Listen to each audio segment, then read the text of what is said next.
The Doomsday plane just landed at Andrews Air Force Base. Carrier strike groups are moving into position. The Ayatollah is hiding like a cockroach in a bunker. And President Trump just gave Iran 2 weeks to abandon their nuclear program or face consequences unlike anything they've ever imagined. This isn't saber rattling. This isn't diplomatic theater. What you're about to witness is the most dangerous nuclear standoff since the Cuban Missile Crisis. Our destroyers are already shooting down Iranian missiles. The military option everyone said Trump would never use, it's on the table, including tactical nukes. This is definitely a FAFO moment in history. The clock is ticking, the world is watching, and Iran's supreme leader, the Ayatollahs, must decide. The mullahs. They have to comply or face annihilation. You're going to want to keep watching. Now, let's be honest. Most guys think their testosterone is being drained by aging, bad genetics, or maybe even a lack of exercise. But what if I told you that's not the real reason? In fact, the real culprit is something you're likely eating every single day. And here's the shocking part. It's something you've always been told is healthy. This one food has been scientifically proven shown to destroy testosterone levels, and most men have no idea. It's not junk food, it's not sugar, it's something way more unexpected. And just eating it a few times a week is enough to tank your testosterone, kill your motivation, and leave you drained. But here's the good news. Cutting that one food could change everything. The team at Sculpt Nation created Test Boost Max, a formula with 8 powerful natural ingredients that help support and restore healthy testosterone production without injections, prescriptions, or synthetic hormones. They've helped thousands of men build muscle, burn fat, reignite their energy, and get their drive back the natural way. And right now, you can watch their free video that explains everything. What this food is, why it's hurting you, and what you can do today to take back control of your body. Just go to sculptnation.com/NNN. That's sculptnation.com/NNN. Watch the video, get the facts, make the change. Test Boost Max is there for men who still believe in strength, discipline, and taking charge of their health. No prescriptions, no BS, just results. Now, Press Secretary Karoline Leavitt just delivered Trump's ultimatum to Iran. This isn't negotiation. It's a final warning backed by overwhelming force. Take a look. Trust in President Trump. President Trump has incredible instincts, and President Trump kept America and the world safe in his first term as president in implementing a peace through strength foreign policy agenda. And with respect to Iran, nobody should be surprised by the president's position that Iran absolutely cannot obtain a nuclear weapon. He's been unequivocally clear about this for decades, not just as president, not just as a presidential candidate, but also as a private citizen. In fact, I have some quotes for you. In 2011, President Trump said, America's primary goal with Iran must be to destroy its nuclear ambitions. We cannot allow this radical regime to acquire a nuclear weapon that they will either use or hand off to terrorists.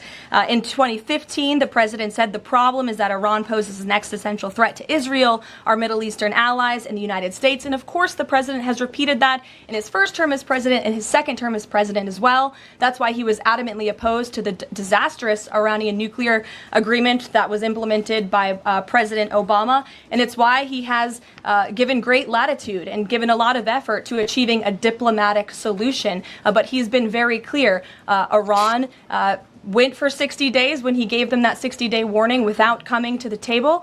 On day 61, Israel took action against Iran. And as I just told you from the president directly, he will make a decision within 2 weeks. 60 days came and went. On day 61, Israel struck. Now Trump is giving them 2 more weeks. That is generosity and mercy that they don't deserve. These people are absolute criminals, war criminals. They chant death to America, death to Israel at their rallies. The situation is far more critical than anyone imagined. UN Ambassador Dorothy Shea just confirmed our worst fears about Iran's nuclear capabilities. Take a look. Iran's leaders could have avoided this conflict had they agreed to a deal that would have prevented them from ever obtaining a nuclear weapon. But they refused to do so, choosing instead to delay and deny. We can no longer ignore that Iran has all that it needs to achieve a nuclear weapon. All it needs is a decision from their supreme leader. That is unacceptable, and this council must urge them to change course.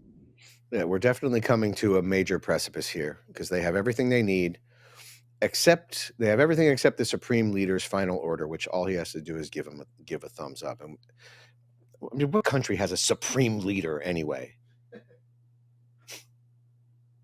Like God sent him down here to what? Obliterate other countries? You know, we're one decision away from a nuclear Iran.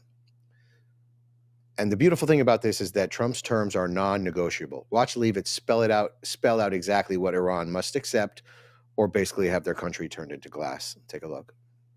What exactly would a deal with Iran need to entail? No enrichment of a uranium, and it would absolutely not. Iran is absolutely not able to achieve a nuclear weapon. The president has been very clear about that. And by the way, the deal that Special Envoy Witkoff proposed to the Iranians was both realistic and acceptable within its terms, and that's why the president is sent that deal to them. Zero enrichment, zero weapons, zero negotiations. This just makes total sense. I mean, it's not like they need nuclear enrichment in any sort of way for energy purposes. They've got more oil than any other country in the world. What they need is to be taken down a peg. Special Envoy Witkoff's deal was their last chance at survival. And now look at what's happening behind the scenes. Jesse Waters just exposed the massive military mobilization underway. This is real. Check it out. Fox News alert, President Trump making it very clear that if America has to get involved in Iran, it'll end on our terms. And it looks like he's preparing for any scenario. The E-4B Doomsday plane just made an unexpected flight to D.C. The $500 million aircraft was designed to withstand nuclear blasts and keep top government officials safe when threats are off the charts. And it landed at Joint Base Andrews under the cover of night on Tuesday. Right now, the United States has two destroyers anchored in the Mediterranean, the USS Sullivans and the USS Thomas Hudner. Both of these $100 million platforms have been shooting down Iranian missiles. To the south is a carrier strike group, the USS Carl Vinson in the Arabian Sea just off the coast of Iran, flanked by 4 warships providing security to U.S. bases in the region, and a super carrier, the USS Gerald Ford. It's on its way and should be on the scene soon. You know what bothers me about these Death to America chants? You know, it's American. I mean, listen, a little bit over 100 years ago, we didn't even have the most basic rudimentary airplane. Okay? And now the entire world is equipped. Like, the chants of Death to America, they make me sick in that way. In no way has American technology not touched every other country in the world. How about a show of gratitude instead of rallies where we chant death to America? They're going to use our own technology to try to destroy us. The Doomsday plane designed to survive a nuclear war. Who does that except for us? 2 destroyers are already engaging with Iranian missiles. A super carrier battle group positioned to strike. Think about what you just saw. The E-4B doesn't deploy for diplomatic missions. This is the president's command center when nuclear weapons are in play. Landing at Andrews under the cover of night means one thing. We are preparing for the unthinkable. The USS Carl Vinson carrier strike group sits on the Arabian Sea, 4 warships providing overwhelming firepower. The USS Gerald Ford supercarrier is racing to join them. This isn't defensive positioning. This is an attack formation. Our destroyers aren't just watching, they're actively shooting down Iranian missiles. The USS Sullivan and the USS Thomas Hudner each bristling with enough firepower to level cities. They're clearing the skies of Iranian threats. During a press gaggle in Morristown, New Jersey, President Trump was asked about Iranian's foreign minister suggestion that the U.S. should request that Israel halt airstrikes to show seriousness about negotiations. 60 days was a little bit serious. That's too long. They've been chanting death to America for decades. They're lucky that Trump gave them that much. But Trump did also address questions about European involvement and comparisons to the Iraq War's weapons of mass destruction. Of course, they're going to make some stupid claim, about some stupid comparison. It's just like Iraq. It's just like World War II. He's just like the Nazis. Take a look at this clip. Mr. President, the Iranian foreign minister this afternoon said if the U.S. is serious about negotiations, that you would call up Israel and request that they stop their airstrikes. Will you make that request? Well, I think it's very hard to make that request right now. If somebody's winning, it's a little bit harder to do than if somebody's losing. But we're ready, willing, and able, and we've been speaking to Iran, and we'll see what happens. Mr. President, what was the thought process behind the 2-week timetable? Just time to see whether or not people come to their senses. Mr. President, did the Europeans help at all in talking with the Iranians? No, they didn't help. No. Iran doesn't want to speak to Europe. They want to speak to us. Europe is not going to be able to help with this. 20 years ago, you were skeptical of a Republican administration that attacked a Middle East country on the idea of questionable intelligence of weapons of mass destruction. How is this moment different with Iran? Well, there were no weapons of mass destruction. I never thought there were. And that was somewhat pre-nuclear. You know, there was a nuclear age, but nothing like it is today. And it looked like I'm right about the material that they've gathered already. It's a tremendous amount of material. And I think within a matter of weeks, or certainly within a matter of months, they're going to be able to have a nuclear weapon. We can't let that happen. You know what the really terrifying thing is that the United States mainstream media press, Leviathan, can't even back our president up when we're sitting on the precipice of a global thermonuclear war. They can't even just give the guy the benefit of the doubt. They have to sit here and undermine him every single step of the way. But it's this kind of resilience that, Americans have been used to for hundreds of years. This is what should terrify Tehran. Jesse Waters confirms tactical nuclear weapons are on the table.